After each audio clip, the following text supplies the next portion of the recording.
Lectura del Santo Evangelio según San Mateo. En aquel tiempo Jesús dijo: «Ay de vosotros, escribas y fariseos hipócritas, que cerráis a los hombres el reino de los cielos. Vosotros ciertamente no entraréis, y a los que están entrando no les dejáis entrar. Ay de vosotros, escribas y fariseos hipócritas, que recorréis mar y tierra para hacer un prosélito, y cuando llega a serlo, le hacéis hijo de condenación, el doble que vosotros. Ay de vosotros, guías ciegos, que decís: si uno jura por el santuario, eso no es nada, mas si jura por el oro del santuario, queda obligado. Insensatos y ciegos, ¿qué es más importante, el oro o el santuario que hace sagrado el oro? Y también, si uno jura por el altar, no es nada, mas si jura por la ofrenda que está sobre él, queda obligado. Ciegos, ¿qué es más importante, la ofrenda o el altar que hace sagrada la ofrenda? Quien jura pues por el altar, jura por él y por todo lo que está sobre él. Quien jura por el santuario, jura por él y por aquel que lo habita. Y quien jura por el cielo, jura por el trono de Dios y por aquel que está sentado en él». Palabra del Señor. Gloria a ti, Señor Jesús. Queridos amigos, hoy Jesús en el Evangelio tiene palabras fuertes contra los fariseos. Los criticaba no por las cosas que decían o porque sus intenciones fueran malas, sino porque eran unos incoherentes.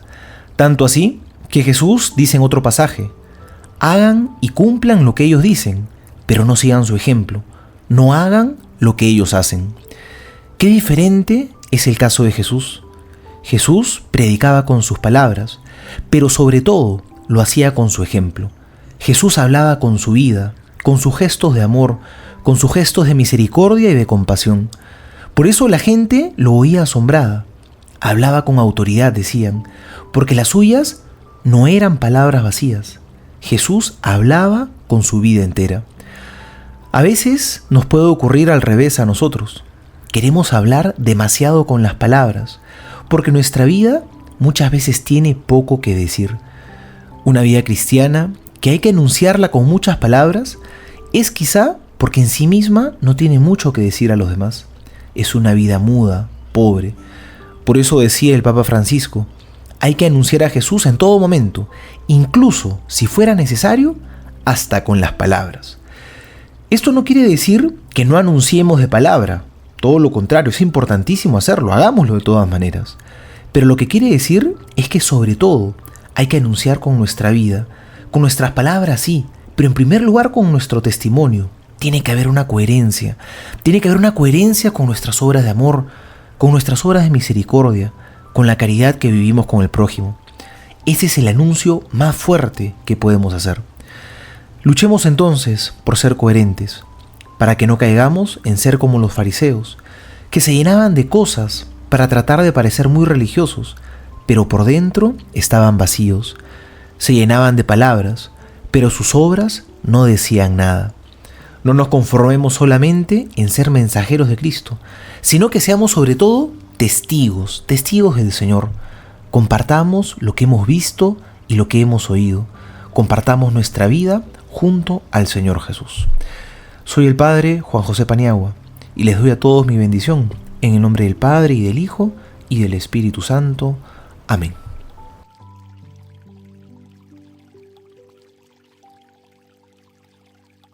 Mes de la familia. La familia es la primera célula esencial de la sociedad humana. Papa Juan XXIII. Comentarios desde la tradición de la Iglesia. Santa Catalina de Genes, mística. Escritos: el libre arbitrio. Dios llama a nuestra libertad. Dios incita al hombre a que se levante del pecado. Cuanto más pronto el hombre reconoce su miseria, más pronto también se humilla y se abandona a Dios, conociendo que es a Dios a quien pertenece hacer en él esta obra de conversión, Poco a poco, por las inspiraciones que Dios le manda, toma conciencia de ello, y viendo la obra y la ganancia que saca de ello, se dice a sí mismo: verdaderamente parece que Dios no tiene otra cosa que hacer que ocuparse de mí. Cuán suaves y llenas de amor son las obras de Dios en nosotros. Servir a Dios en esta vida es verdaderamente reinar. Cuando Dios libera al hombre del pecado que le esclaviza, le saca de toda esclavitud y lo establece en la verdadera libertad. De no ser así, el hombre va siempre de deseo en deseo, sin jamás pacificarse. Cuanto más tiene, más quisiera tener. Buscando satisfacerse, nunca está contento. En efecto, cualquiera que tiene un deseo está poseído por él. Se vende a la cosa que ama, buscando su libertad, siguiendo sus apetitos, ofendiendo a Dios, se hace esclavo de ellos, para siempre considerar, pues, la fuerza y el poder de nuestro libre arbitrio, que encierra en sí dos cosas opuestas y tan contrarias la una de la otra: la vida o la muerte eternas. Si no quieres, no puedes ser violentado por ninguna criatura. Por esto, mientras esté en tu poder, reflexiona bien y vigila lo que haces. Francisco, Papa, Catequesis Audiencia General. Cristo llama a todos a la santidad.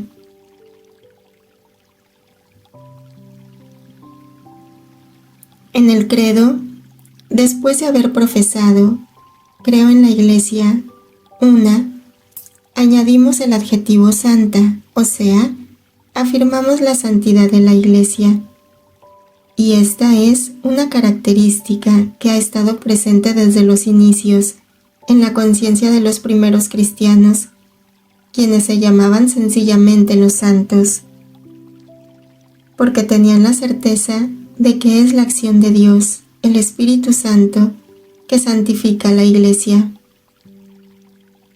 Pero ¿en qué sentido la Iglesia es santa si vemos que la Iglesia histórica, en su camino a lo largo de los siglos, ha tenido tantas dificultades, problemas, momentos oscuros? ¿Cómo puede ser santa una Iglesia formada por seres humanos, por pecadores? Hombres pecadores, mujeres pecadoras, sacerdotes pecadores, religiosas pecadoras, obispos pecadores, cardenales pecadores, papa pecador, todos. ¿Cómo puede ser santa una Iglesia así? Para responder a la pregunta, desearía dejarme guiar por un pasaje de la carta de San Pablo a los cristianos de Éfeso. El apóstol, tomando como ejemplo las relaciones familiares, afirma que Cristo amó a su Iglesia y se entregó a sí mismo por ella para hacerla santa. Cristo amó a la Iglesia, donándose él mismo en la cruz. Y esto significa que la Iglesia es santa porque procede de Dios, que es santo. Le es fiel y no la abandona en poder de la muerte y del mal. Es santa porque Jesucristo, el Santo de Dios, está unido de modo indisoluble a ella. Es santa porque está guiada por el Espíritu Santo que purifica, transforma, renueva. No es santa por nuestros méritos, sino porque Dios la hace santa. Es fruto del Espíritu Santo y de sus dones. No somos nosotros quienes la hacemos santa. Es Dios, el Espíritu Santo, quien en su amor hace santa a la Iglesia.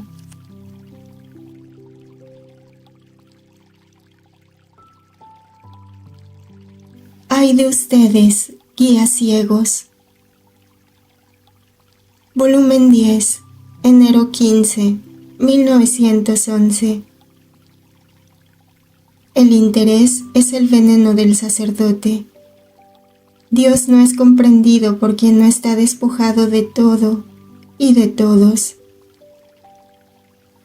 Ah, hija mía, el interés es el veneno del sacerdote y se ha infiltrado tanto en ellos que les ha envenenado el corazón, la sangre y hasta la médula de los huesos. Oh, ¿cómo los ha sabido enredar el demonio, habiendo encontrado en ellos la voluntad dispuesta para ser entretejida? Mi gracia ha usado todo su arte para formar en ellos el tejido del amor y darles el contraveneno del interés, pero no encontrando su voluntad dispuesta, poco o nada, ha tejido de divino. Por eso el demonio, no pudiendo impedir del todo estas casas de reunión de sacerdotes, lo cual le ha provocado mucha pérdida, se contenta con mantener la tela que les ha tejido con el veneno del interés. Oh, si tú vieras cuán pocos son los que están dispuestos a segregarse de la familia y a derramar este veneno del interés, llorarías conmigo. ¿No ves cómo discuten entre ellos respecto a este punto? ¿Cómo quedan agitados? ¿Cómo se enardecen los ánimos? Más bien, creen que es un disparate y que eso no se aplica a su estado. Mientras esto decía, yo veía a los sacerdotes dispuestos para esto, y cuán escaso era el número de ellos. Jesús ha desaparecido y yo me he encontrado en mí misma. Ahora, sintiendo repugnancia de escribir estas cosas que corresponden a los sacerdotes, pero habiendo hecho el sacrificio porque así lo quiere la obediencia, mi amado Jesús ha venido y me ha dado un beso para recompensarme por el sacrificio hecho, y ha agregado: hija amada mía, ¿no has dicho todo sobre los inconvenientes que traería si el sacerdote queda estorbado por la atadura de la familia, las tantas vocaciones equivocadas por las cuales la Iglesia llora amargamente en estos tristes tiempos? Ciertamente no se verían tantos modernistas, tantos sacerdotes vacíos de verdadera piedad, tantos de ellos dados a los placeres, a la incontinencia, y tantos otros que ven cómo se pierden las almas como si no fuera nada, sin la mínima amargura, y tantos otros desatinos que hacen. Estos son signos de vocaciones equivocadas. Y si las familias ven que no hay nada más que esperar por parte de los sacerdotes, a ninguno le vendrán ganas de incitar a sus hijos para hacerse sacerdote, ni a los hijos les vendrá el pensamiento de enriquecerse, de elevar a la familia por medio de su ministerio. Y yo, mi dulce Jesús, en lugar de decirme a mí estas cosas, ve a los dirigentes, a los obispos, porque ellos que tienen la autoridad pueden lograr contentarte en este punto. Pero yo, tan pobre, ¿qué puedo hacer? No otra cosa que compadecerte, amarte y repararte. Y Jesús, hija mía, a los dirigentes, a los obispos, el veneno del interés ha invadido a todos, y como casi todos están presos por esta fiebre pestífera, les falta el valor de corregir y de poner un freno a quienes dependen de ellos. Y además, yo no soy comprendido por quien no está despojado de todo y de todos. Mi voz suena muy mal a sus oídos, más bien les parece un absurdo, una cosa que no es conveniente a la condición humana.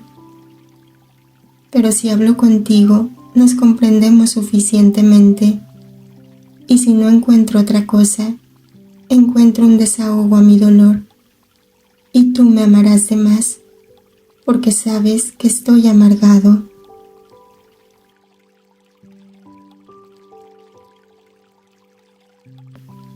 Volumen 10, diciembre 25, 1910. Hija amada mía, ¿quién vino a visitarme en la gruta de mi nacimiento? Los pastores fueron los primeros visitantes, los únicos que hacían un ir y venir, y me ofrecían dones y cosas de ellos, y los primeros que tuvieron el conocimiento de mi venida al mundo, y por consecuencia, los primeros favorecidos, llenos de mi gracia.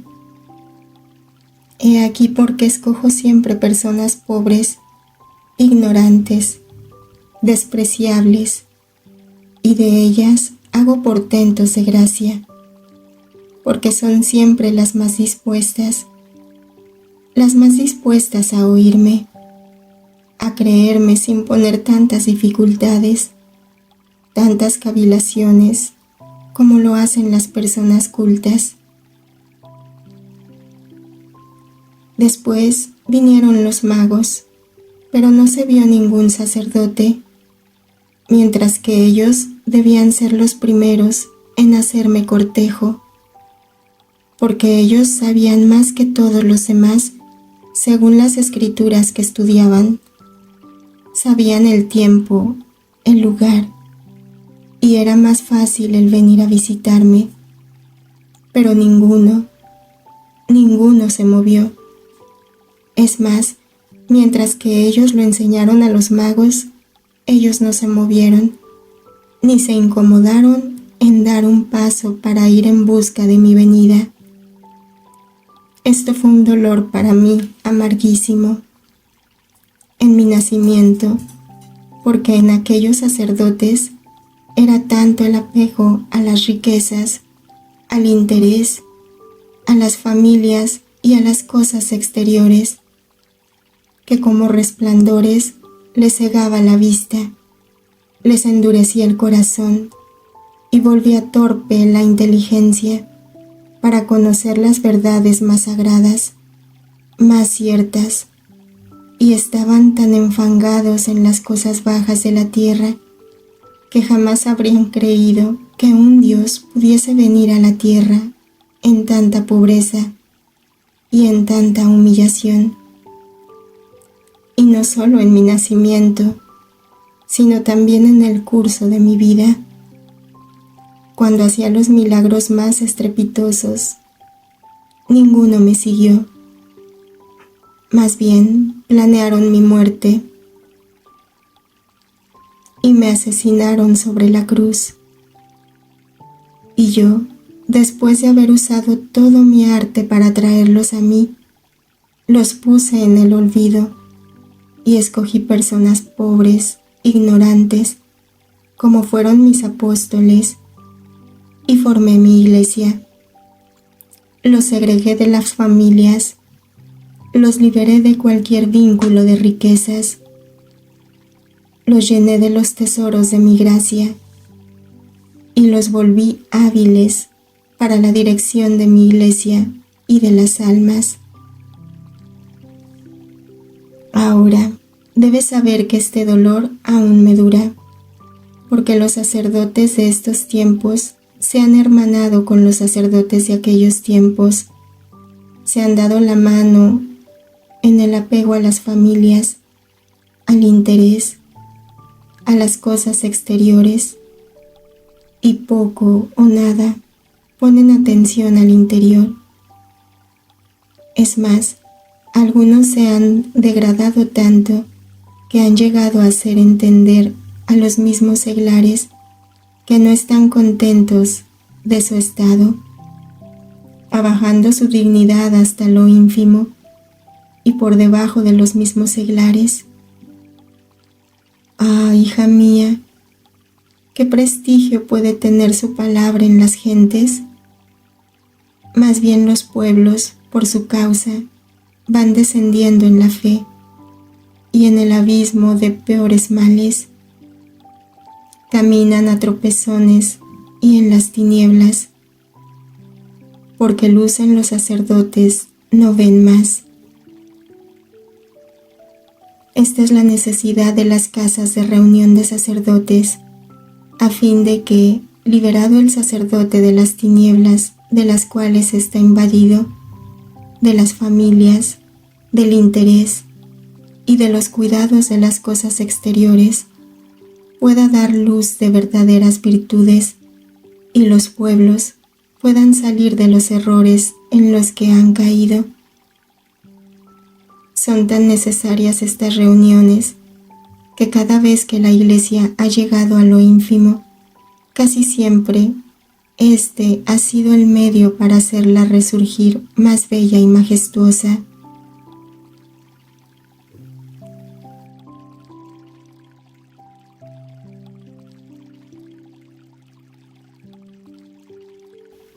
Volumen 9, agosto 12, 1910. El principio y todo el mal del sacerdote consiste en tratar con las almas de cosas humanas. Estando en mi habitual estado, me he encontrado fuera de mí misma y veía a sacerdotes y a Jesús que se hacía ver en mi interior todo dislocado y con los miembros separados. Y él señalaba a aquellos sacerdotes, hacía comprender que a pesar de que eran sacerdotes, eran también miembros separados de su cuerpo, y lamentándose decía: hija mía, ¿cómo soy ofendido por sacerdotes? Los superiores no vigilan sobre mi suerte sacramental y me exponen a sacrilegios enormes. Estos que tú ves son miembros separados, que si bien me ofenden mucho, pero mi cuerpo no tiene más contacto con sus acciones perversas. Pero los otros que fingen no estar separados de mí y continúan su actividad de sacerdotes, oh, cuánto más me ofenden, a qué atroz tormento estoy expuesto, cuántos castigos atraen y no puedo soportarlos más. Y mientras esto decía, yo veía muchos sacerdotes que escapaban de la Iglesia y se volteaban contra ella para hacerle guerra. Por eso miraba a aquellos sacerdotes con sumo disgusto y veía una luz que me hacía comprender que el principio y todo el mal del sacerdote consiste en tratar con las almas de cosas humanas de naturaleza toda material, sin una estrecha necesidad. Estas cosas humanas forman una red para los sacerdotes que les ciega la mente, les endurece el corazón para las cosas divinas y les impide el paso en el camino que conviene hacer en el ejercicio de su ministerio. Y no solo esto, sino que es red para las almas, porque llevan lo humano y lo humano reciben, y la gracia queda como excluida de ellas. Oh, cuánto mal se comete por estos tales, cuántos estragos de almas hacen. El Señor quiera iluminarlos a todos.